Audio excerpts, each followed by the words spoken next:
नमस्कार। आज हम डॉक्टर बी.आर. अम्बेडकर के जाति व्यवस्था पर किए गए बहुत ही शक्तिशाली विश्लेषण को समझने की कोशिश करेंगे। ये विश्लेषण उनके एक मौलिक काम पर आधारित है।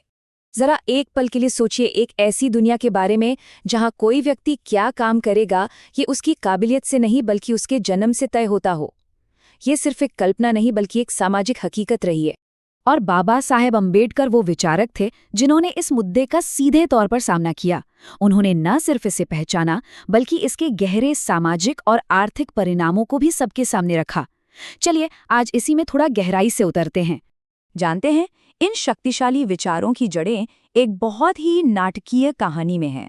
ये बातें एक ऐसे भाषण से आती हैं जो कभी दिया ही नहीं जा सका। हाँ, तो इस पूरे विश्लेषण का जो स्रोत है वो एक ऐसा भाषण है जो इतना क्रांतिकारी था कि उसे लोगों तक पहुंचने ही नहीं दिया गया।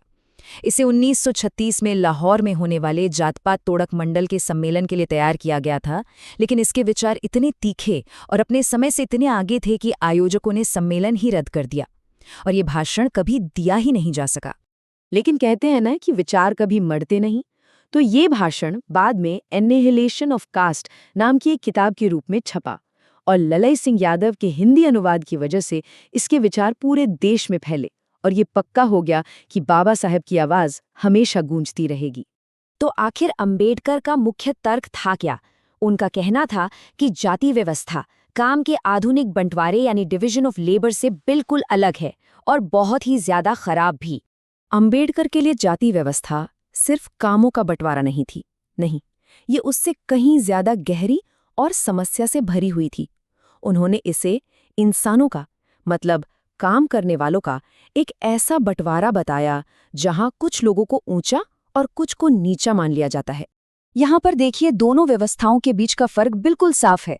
एक तरफ है आधुनिक व्यवस्था जो पसंद और काबिलियत पर आधारित है और दूसरी तरफ है जाति प्रथा जो जन्म पर आधारित है, जहां आपकी पसंद की कोई जगह ही नहीं है। तो सबसे जरूरी बात यह है कि अम्बेडकर ने इसकी सबसे बड़ी खामी को पकड़ लिया था। ये व्यवस्था किसी भी व्यक्ति की रुचि या उसके जुनून को पूरी तरह से नजरअंदाज कर देती है। मतलब ये किसी व्यक्ति पर एक ऐसा काम थोप देती है जिसके लिए शायद वो बना ही नहीं है। अच्छा, अब इस सैद्धांतिक समस्या से इसके एक बहुत ही ठोस और आर्थिक नतीजे पर आते हैं और वो है बेरोजगारी। देखिए, ये एक बहुत बड़ा दावा था। अम्बेडकर ने सीधे तौर पर एक सामाजिक ढांचे को देश की एक बड़ी आर्थिक समस्या से जोड़ दिया। पर कैसे? चलिए इस तर्क को एक एक करके समझते हैं। पहला, पेशा जन्म से ही तय है। दूसरा, व्यक्ति के पास इसे बदलने का कोई विकल्प नहीं, भले ही उसकी रुचि कहीं और हो। और तीसरा, अगर टेक्नोलॉजी या समय के साथ वो पारंपरिक काम खत्म हो जाए तो वो कोई नया काम भी नहीं अपना सकता। तो नतीजा क्या होगा? भुखमरी और स्थायी बेरोजगारी। ये एक ऐसी व्यवस्था है जो तरक्की को रोकती है। तो इस समस्या और इसके परिणामों से आगे बढ़ते हुए देखते हैं कि अम्बेडकर ने इसके समाधान के तौर पर एक बेहतर दुनिया की कैसी कल्पना की थी।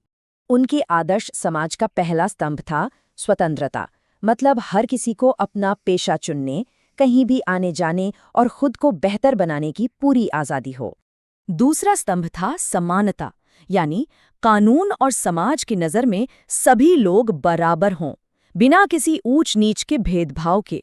और फिर आता है तीसरा और शायद सबसे महत्वपूर्ण स्तंभ, बंधुत्व यानी भाईचारा, और इसे उन्होंने एक बहुत ही अनोखे और यादगार तरीके से समझाया था।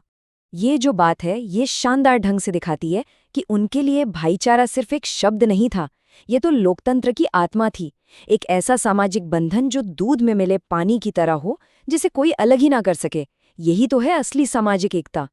आखिर में उनके काम की व्यापकता और आज के समय में उसकी प्रासंगिकता पर एक नज़र डालते हैं। एनिहिलेशन ऑफ कास्ट उनके कई ज़रूरी कामों में से सिर्फ एक था। उनकी दूसरी रचनाएं जैसे हु वर द शूद्रास और बुद्धा एंड हिज धम्मा सामाजिक न्याय, इतिहास और दर्शन पर उनके गहरे विचारों को दिखाती हैं। ये लिस्ट उनके बौद्धिक योगदान की विशालता को दर्शाती है। और हमें ये भी नहीं भूलना चाहिए कि उनके दार्शनिक विचार उनकी व्यावहारिक विरासत से जुड़े हुए हैं। भारतीय संविधान के निर्माता के रूप में उन्होंने इन आदर्शों को हमारे देश की नींव में शामिल करने की पूरी कोशिश की। तो ये सब हमें एक आखिरी सवाल पर लाकर छोड़ता है। अम्बेडकर की एक सदी पुरानी आलोचना आज भी उतनी ही जरूरी है। आज की दुनिया में जहां करियर और नौकरियां इतनी तेजी से बदल रही हैं, हम सामाजिक अपेक्षाओं और व्यक्तिगत आजादी के बीच संतुलन कैसे बना सकते हैं?